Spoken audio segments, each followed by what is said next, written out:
If you're looking at a $1 to $4 million home in Indianapolis right now, you might be asking the wrong question.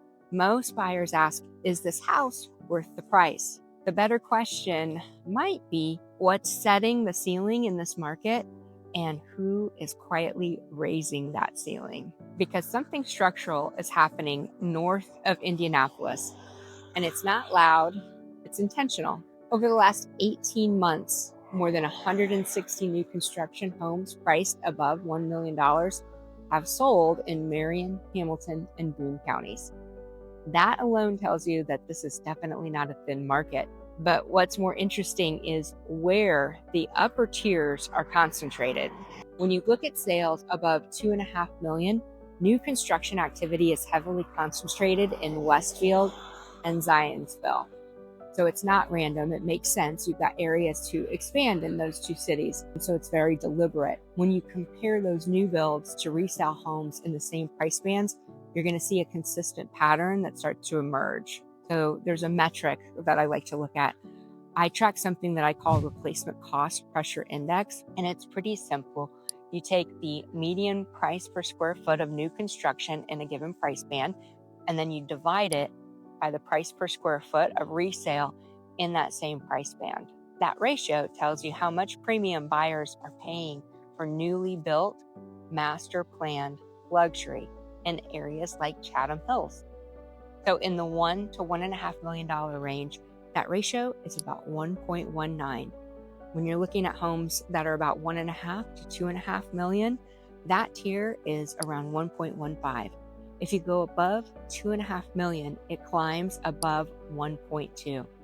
What that means is that new construction is trading roughly 15 to 23% higher per square foot than resale in the same market window.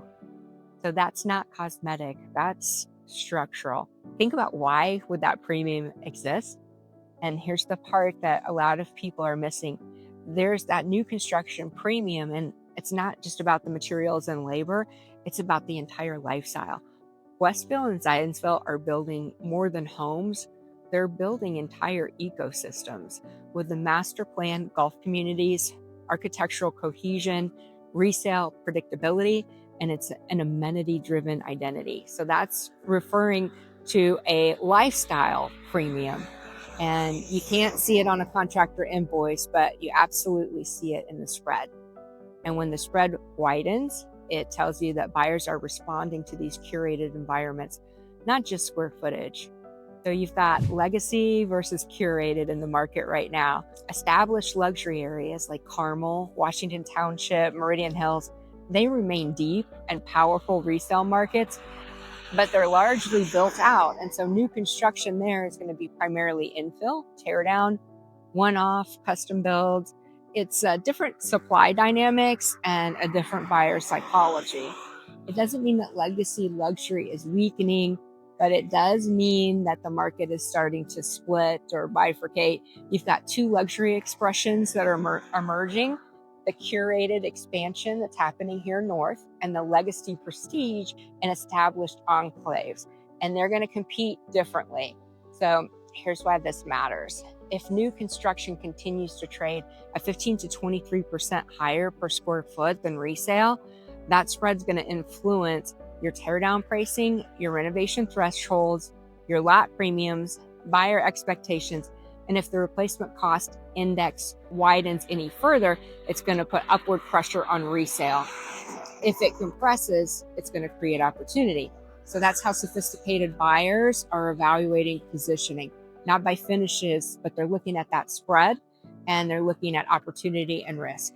If you're buying an existing home in a proven location, may represent strategic value if the structure is strong and the lot is irreplaceable, but only if the renovation math makes sense. If you're building something new, then you need to understand whether you're building into the momentum that's going on or if you're building into saturation. And then if you're selling a home, the thing that you must understand is who your true competition is. Is it resale, or are you competing against brand new master plan luxury product 15 minutes north? So that distinction changes pricing strategy dramatically. Replacement cost matters because it anchors your downside risk and lifestyle premium is going to drive that upside potential. Right now, luxury in Indianapolis is not static, it's evolving. It's evolving quietly northward. And the question isn't whether one area wins, the question is whether you're positioned correctly within that shift. And that requires more than looking at stone and paint colors. It requires context,